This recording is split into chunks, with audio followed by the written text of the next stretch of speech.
ഒരു കിച്ചണിലേക്ക് സാധാരണ എല്ലാവരും നിർബന്ധമായിട്ട് വെക്കുന്ന ഒരു സാധനമുണ്ട്. അതായത് ബോട്ടിൽ പുള്ളോട്ട് അല്ലെങ്കിൽ സ്പൈസ് പുള്ളോട്ട്.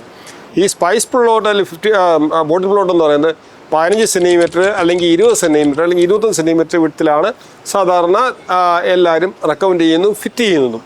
പക്ഷേ ഈ 15 സെൻറ്റിമീറ്ററിലോ 20 സെൻറ്റിമീറ്ററിലോ 20 സെൻറ്റിമീറ്ററിലോ ഇരിക്കുന്ന അങ്ങനത്തെ ഒരു 4 ഡ്രോവർ ചെയ്യുന്ന അതേ അതിനേക്കാൾ കൂടുതൽ അതിനകത്തിരിക്കുന്നതിൽ കൂടുതൽ സാധനങ്ങൾ നിങ്ങളൊരു 40 സെൻറ്റിമീറ്ററിൽ ടാൻഡം ബോക്സ് കൊണ്ട് ഡ്രോവർ ചെയ്ത് കഴിഞ്ഞാൽ ഈ സാധനങ്ങളെല്ലാം അതിൻ്റെ അകത്തിരിക്കുന്നുള്ളൂ. നിങ്ങൾക്കറിയാമോ?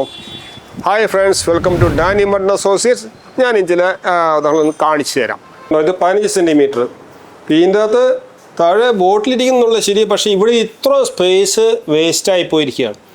അതുപോലെ ഇത് ബോട്ടിൽ ഇരുന്നു, പക്ഷേ ഇവിടെ സ്പൈസസ് നമുക്ക് വളരെ വളരെ കുറച്ചേ വെക്കാൻ പറ്റത്തുള്ളൂ. ഇത് 20 സെൻറ്റിമീറ്റർ കണ്ടോ, ഇവിടെ നമ്മൾ ഇത്ര സ്പേസ് വേസ്റ്റായി പോയി. ഇവിടെ ഈ പറഞ്ഞ അടിയിൽ ബോട്ടിലിരിക്കും, മുകളിലെ സ്പേസ് വളരെ കുറച്ചേ ഇരിക്കത്തുള്ളൂ. അതേസമയം നമ്മുടെ ടാൻഡം ബോക്സ് മറ്റേത് 3 എണ്ണം അല്ലെങ്കിൽ 4 എണ്ണം ചെയ്യുന്നതിനേക്കാളും അതിൻ്റെ അകത്തുള്ള സ്റ്റോറേജുകൾ കൂടുതൽ. ഈ 40% ഒരെണ്ണം ചെയ്തപ്പോൾ തന്നെ അതിനേക്കാൾ കൂടുതൽ സ്റ്റോറേജായി. അത് കംപ്ലീറ്റ് പുറത്തു വന്നു, ഫുള്ളായിട്ട് സ്റ്റോറേജാണ്.